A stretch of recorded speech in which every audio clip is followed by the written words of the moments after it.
Hello, we are at the entrance of Sewickley Cemetery, which is at 501 Hopkins Street. Sewickley Cemetery began with a purchase of 22.5 acres from Reverend Robert Hopkins in 1859. Reverend Hopkins was an itinerant Methodist preacher, and he rode very hard, long miles, ministering to the very far-flung faithful in this area. He was so impressed with the beauty of the Sewickley Valley, he decided to settle here in 1849. He built a very fine home near where Sewickley Hospital is presently. Then he moved his family from Allegheny City, which is the north side. He moved them to Sewickley. Reverend Hopkins was described in the book, Lights and Shadows of Sewickley Life. He was described in that book as being squarely built. He was 6 foot tall, which was very tall for its time. He was straight as a rule. He was of noble bearing. He was always very courtly, always very affable and friendly. And he despised all that savored of littleness or meanness. So that means he seems like a pretty great guy to me. He was very active in the Sewickley government, the newly formed Sewickley government. He was elected its first burgess in the 1850s, and this is at a time when Sewickley was expanding. Many people were moving here. They were less isolated. That was due mainly to the railroads. Sewickley's population doubled between 1850 and 1860, and at that time they wanted to improve the roads and the community itself. And that's when Reverend Hopkins decided to, I'm waiting for the car.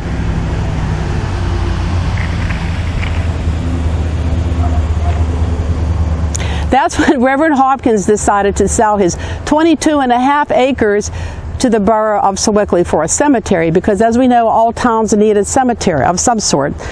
And from the very beginning, Sewickley wanted to make this a beautiful garden-like atmosphere that was positive, as opposed to the very harsh cemetery plots that were in maybe the backyards of churches or maybe in land that was not very, very attractive. Waiting for another car. And it certainly fits the bill. Sewickley Cemetery is a beautiful garden-like atmosphere, very positive, and I'm sure many of you know how wonderful it is. You've probably taken many walks here and many rides through here. Originally, they had no tree, very few trees, so you can see the vistas of the Ohio River from many angles. Now you can still see the Ohio River, but not from as many angles. And it's a wonderful place to walk, and a very calming place, and it's also a very nice place to spend eternity. We are here at the burial ground of the very first internment at Sewickley Cemetery, and that was of Eliza or Lydia Fundenberg. And she was the wife of a Civil War dentist, Dr. Walter Fundenberg. And her burial took place on October 12, 1860, which was shortly before the official opening of the cemetery on November 1st, 1860. Mrs. Fundenberg, or Lydia, she died at the young age of 27. She died during childbirth or shortly thereafter. I read both versions, and her baby, who survived her by 2 years, is buried right next to her in this very small stone. As you can see, little Lydia was her name. And the story goes that when Mrs. Fundenberg, or Lydia, passed away, her husband, the dentist, gave Lydia, little Lydia, to her sister to take care of, because he was a dentist and he traveled, and the baby survived 2 years. And I did a little bit of stats on maternal death during childbirth, and it's not a very pretty situation in the 1850s. In the 1850s, out of every 100,000 live births, there were between 600 and 700 maternal deaths due to childbirth. So as you can see, it was a very dangerous procedure to have a baby in the 1850s. Well, we've come a long way. Right now, as of 2008, the stats are much better. Out of every 100,000 live births, there were about 15 maternal deaths. So we've improved in that sense. At that time, since she was the first internment, in this cemetery, the borough decided to have somewhat of a celebratory funeral for Leidy. There was a platform built. There were many speakers. There were many ministers from the town that came up to give speeches. There was a choir. Even a hymn was written for the occasion. Many townspeople come up. And this is the oldest part of Sewickley Cemetery. And before there were trees here, there was a beautiful vista of the town below and maybe the Ohio River. Since then, trees have grown and we don't see the vista, but it's still a very beautiful place. Many of the first interments here, they built very tall monuments so that they could see their monument from the Ohio River and maybe wave to the monument as they floated by. And maybe Leidy didn't have much of a life. She was very young when she died, but she had a great celebratory funeral to make up for it.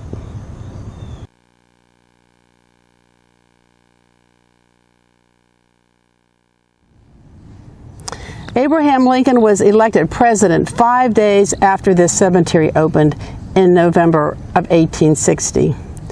And 6 months later, the North and South were at war with each other. There are more than 100 Civil War veterans buried here at the cemetery. 28 of them have a local connection. And one of them I'd like to talk about here is First Lieutenant William C. Shields. He was mortally wounded at Chancellorsville, Virginia, and his body was never recovered. But his name is inscribed among the slain on this statue. And there's his name right there, William C. Shields.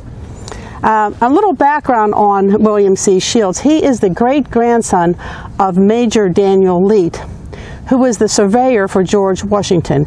He also served under him during the Revolutionary War. After the Revolution, Daniel Leete returned to his home in Washington, PA, and returned to his surveying business. He surveyed much of the land that was west and north of the Allegheny and Ohio rivers. And he also surveyed most of the land in the Sewickley Valley area. And this is the land that was supposed to be given to the veterans of the Revolutionary War in lieu of their depreciated pay. Apparently, they got some worthless certificates for serving in the Revolution. By one means or another, Daniel Leete obtained some of the best property in the Sewickley Valley area.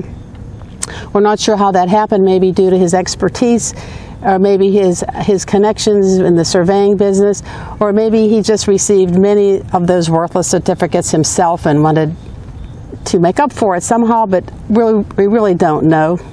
But one means or another, he did obtain some of the best land here. In the Sewickley Bottom area. It's called the Sewickley Bottom area, also known as Newberry, Norwich, Newington, and Leetesburg. And as you know, there's many names with many names in this area with the name Leete in it, like Leete Township and Leetesdale. And they are a very formidable family in this area. They have many relatives, and they're very well known in this area. Hi, I'm Pat Dorning again, back at the cemetery. I'm here at the only Confederate soldier here at the cemetery, and his name is Major John Gray. He was a member of the 48th Tennessee Regiment, and he passed away in 1904. He's buried here because he married a Sewickley woman, and her name is Mary Williams, and she's buried right next to him.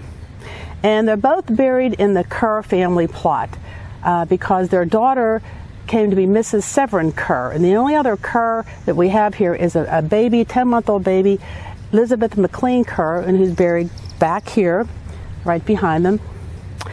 The only thing that's interesting about this grave, I think, is there is a Confederate flag usually here at his gravesite, and this is the first flag of the Confederacy. There are seven stars for the first 7 states of the Confederacy, but they had to change this flag because it was very confusing. The Confederate stars and bars is similar to the American or the Union stars and stripes. So during like the first battle of Bull Run, the troops were firing upon each other. They couldn't tell who they were firing at. So the Confederacy petitioned to change their flag to the one that became known as the X-bar cross, the X-bar flag of the Confederacy.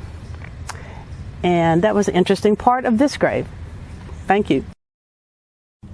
Hello, we are at the Snyder Family burial area at Sewickley Cemetery. We're going to talk a little bit about the very famous Snyder family. They're from Wilpenhall on Blackburn Road in Sewickley Heights. They were very active in Sewickley affairs. They did much for the community. I'm going to talk about two Snyder family members in particular. That's George Whitney Snyder and his father, William Penn Snyder Jr. And they were part of the Pittsburgh industrial elite. They came from Allegheny City or the north side, and they moved to Sewickley. Many of Pittsburgh's industrial giants lived in either the east end of Pittsburgh or on the north side, Ridge Avenue, which was Allegheny City at the time. And they were always looking for various diversions for their summer vacations. Many of them came here to Sewickley for their summer vacations, but they wanted to move to different places permanently because the city was becoming very smoky and very crowded with people. One of the first industrialists to leave was Henry W. Oliver, and he made his mark in the iron ore business and the blast furnace business, and he moved away from Allegheny City in 1907, and his home was called Farm Hill, which was near Allegheny Country Club.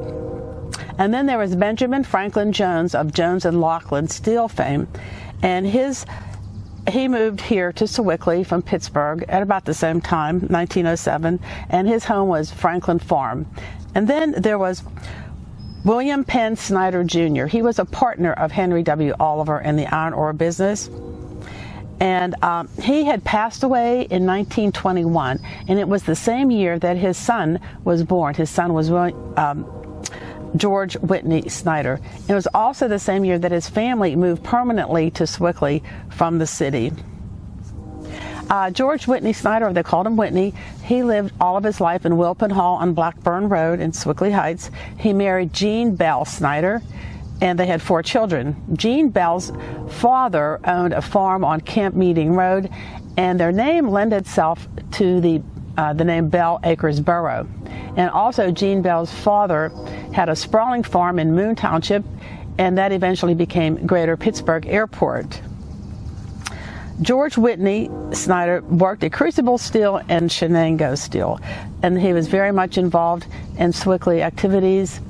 Many of them were, one of them was the Sewickley Herald newspaper, the Sewickley YMCA, the government of Sewickley Heights, and also he was on the board of directors of Valley Care Association, which eventually became Masonic Village of Sewickley, as most of you might know. Whitney did much to keep urban sprawl away from Sewickley Heights. He was very successful in doing that. He wanted to keep it rural in nature as much as possible, and he did that when he was on the board, when he was on the government of Sewickley Heights. He tried to pass many ordinances to keep the urban sprawl from coming to the heights, and he did that by turning much of the land there public, which means the borough owned the land there. Snyder said of his service to the community, "My hope is that the people come to Sewickley for the amenities, the religion, the education, and the scenic beauty, and they give back a little bit of what they take so that this community can maintain its greatness for a long time." George Whitney Snyder, his gravestone is buried right next to the main monument, and when you see the picture soon, there's an antique car on his gravestone. He loved antique cars. That was his hobby. He had many of them. And he donated many of his cars to the Frick Museum, and also many of them are still housed in the Wilpenhall compound on Blackburn Road. And his wife, Jean Bell Snyder, is buried next to him. And also in back is a monument that I think their children donated to them. It says, "In memory of Mom and Dude." And they have some interesting inscriptions on the top of this bench. George Whitney Snyder's inscription reads, "He who walks upright, works for what is right, is he who speaks the truth from his heart." That's from Psalm 15. And also Jean Bell Snyder has a beautiful inscription, I think. "Her children rise up and call her blessed, her husband also, and he praised her," from Proverbs 31:28. And we hope you learned a little bit about the Snyder family and all their accomplishments. and all their benefit to the Sewickley community. Thank you. After watching 2 videos, we will then go to the cemetery to visit the memorial for the 132 victims of U.S. Air Flight 427, which crashed on September 8, 1994 at 7:03 p.m. It happened in Hopewell Township, Beaver County, off the Aliquippa exit on 376. It happened near a very small shopping center called Green Garden Plaza. There were no survivors in this crash. This is actually a video of a takeoff of a Boeing 737-300 series. It's similar to the plane that crashed on September 8th, 94. If you lived in the area, you probably remember what you were doing and where you were during this incident. I was working as a nurse at a hospital. It was UPMC Presbyterian in Oakland, and we were awaiting the survivors of this crash. Unfortunately, there were no survivors. It was a very sad day for us. And also, if you lived in the area, you probably heard this crash. It was very loud. And in the second video is actually a simulation or animation video of the crash itself. And you'll see the rudder system in the plane and the pedals that the pilots use to control the movement of the plane. And we'll see a malfunctioning servo valve that was the cause of the crash. This valve is part of the rudder system, and it caused the plane to go in the complete opposite direction of what the pilots commanded the plane to do. This is an animation of the crash. The plane is flying normally. They were about 10 minutes from landing at Pittsburgh International. Then you'll see the rudder system and the pedals that the pilots use to control the movement of the plane.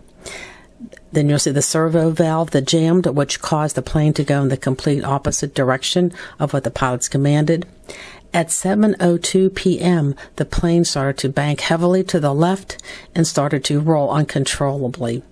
Due to this jammed valve, the pilots tried desperately to overcome this problem. They tried to turn the plane to the right, but were unable to do so. It disappeared from the radar screen at this time.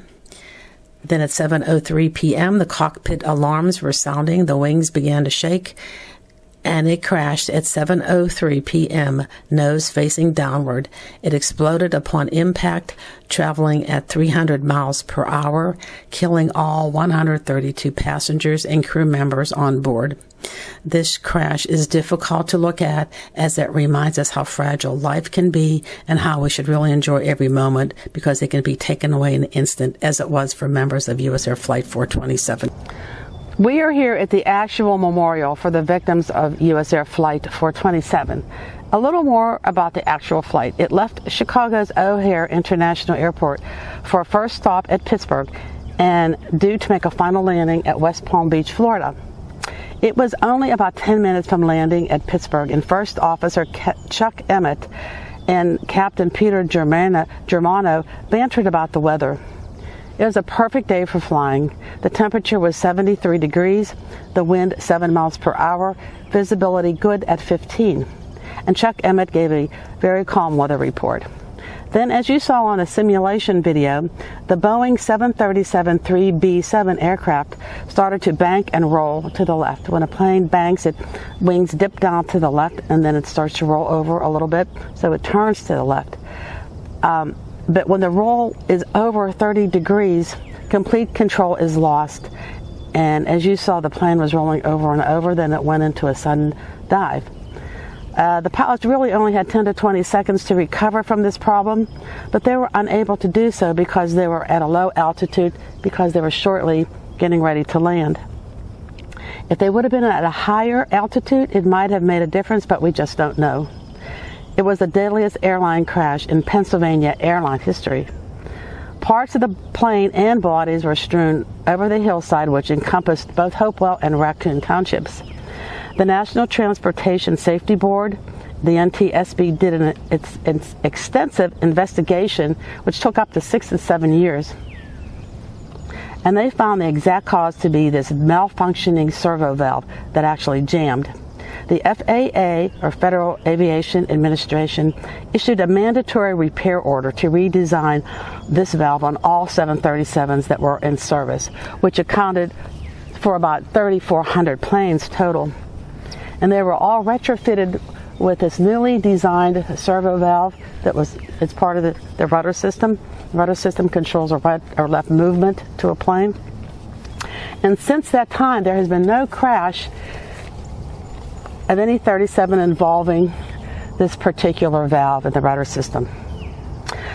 This memorial is for the deceased who could not be identified. So any remains that they could not identify are buried here at this cemetery. And this is the central part of the monument that states, "In living memory of our family members and friends interred here who died September 8, 1994. And there's a beautiful inscription down below. The inscription is, "Strengthen our course with every prayer. Let heaven's breezes speed us there, and grant us mercy evermore as we sail to heaven's shore." The names are listed individually here. There's on both sides, and I think it gives a human focus to this monument when they list the names. When they just give a number of victims in an incident, I just think it desensitizes you to the actual tragic event, but their names bring a beautiful human focus to the whole problem. There is another memorial to this crash, and it's at the actual crash site in Hopewell Township, but it's only open to the families of the victims. And if you happen to be at this cemetery, it's a nice stop if you want to pay your respects to this tragic event. We are here at the Tuskegee Airmen Memorial at the cemetery. It's the largest outdoor memorial to the airmen anywhere in the United States, and it was dedicated on September 13th, 2013.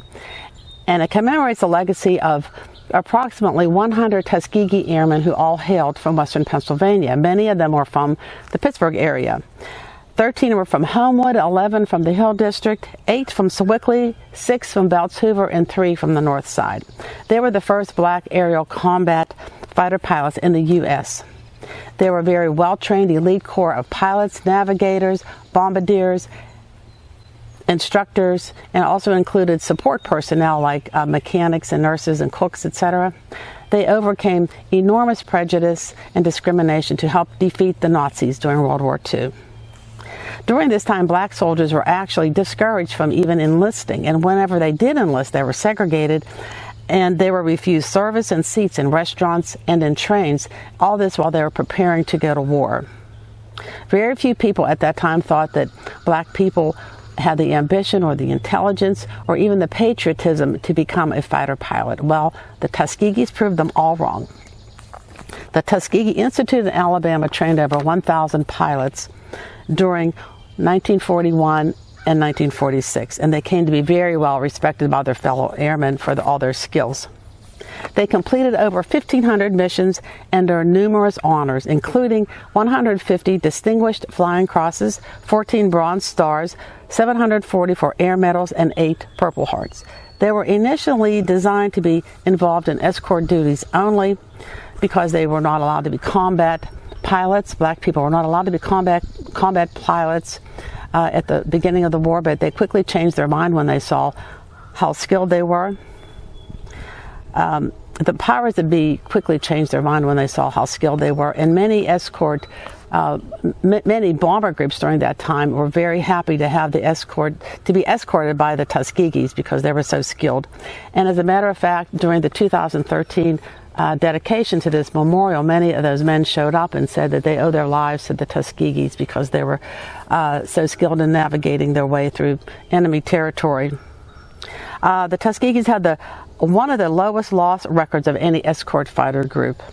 And this is a representation picture of the Tuskegee Airmen. I tried to find out who this man was, but they just said he was just a representation of the Tuskegees in general. And this memorial has 4 large monuments, and we'll go over each one of them. This is the first of the 4. This is the back of the front monument, and it has a picture of the red tailplane, or the P51 Mustang. It was one of the most famous fighter planes of World War II. The Tuskegees flew many planes, but this was their favorite, and they flew many of them. It has its roots in both Britain and in the United States. Originally overlooked by the U.S. Air Force, the P51 Mustang did not see action with American forces until 1943. Once its full potential had been developed, the United States Air Force realized that this aircraft had been ignored for far too long. With the forging of the American airframe and the British Rolls-Royce Merlin engine, it would be unmatched by any other piston aircraft of World War II. This plane possessed excellent range and maneuverability. It was certainly a game changer in the war, and it quickly became one of the best known and most feared fighters in the world. Many claim that the Mustang was the deadliest Allied fighter of World War II. The Tuskegees painted the tails of their planes with a distinctive deep red color, thereby earning their nicknames, the Red Tails. These planes became somewhat of a symbol of the Tuskegees. They knew they had one of the best planes to help them rise above all adversities. We are here at another memorial at the Tuskegee Airmen. It's right behind the main monument in front, and there's a picture of red. It's made out of red granite, and it's a picture of the Red Tail, and it's because that was the name of the Tuskegee's air group. It's named after their plane, which had red tails on it. So that's what they called themselves, the Red Tails.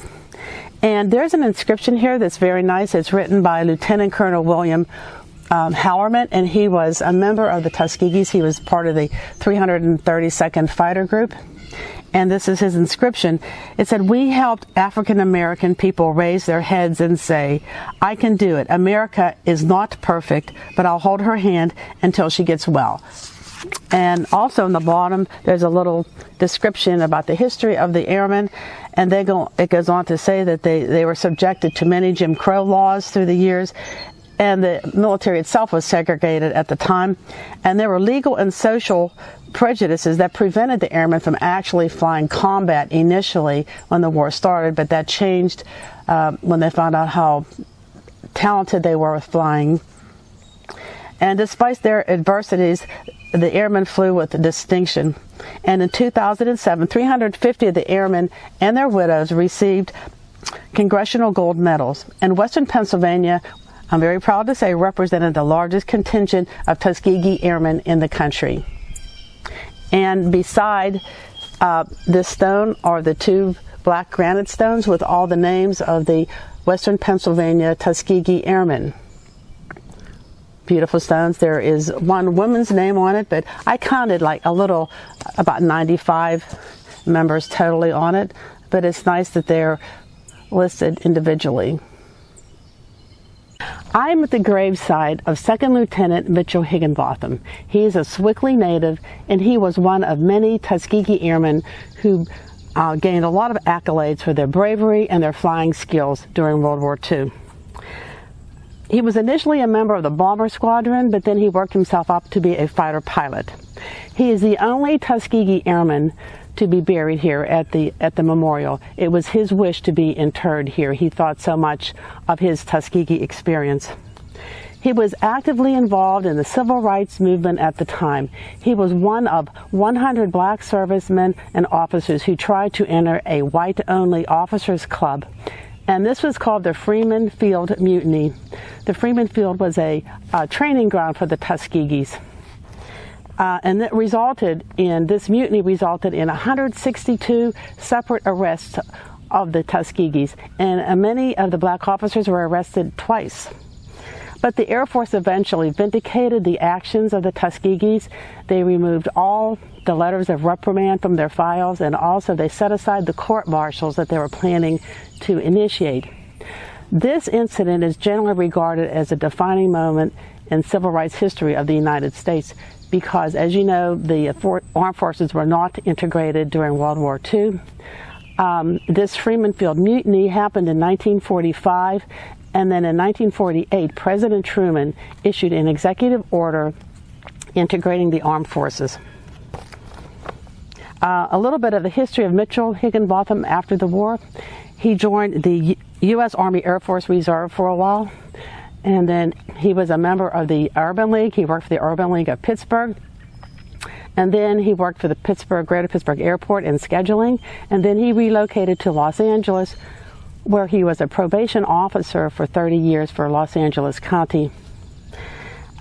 His brother, Robert Higginbotham, was also a Tuskegee native.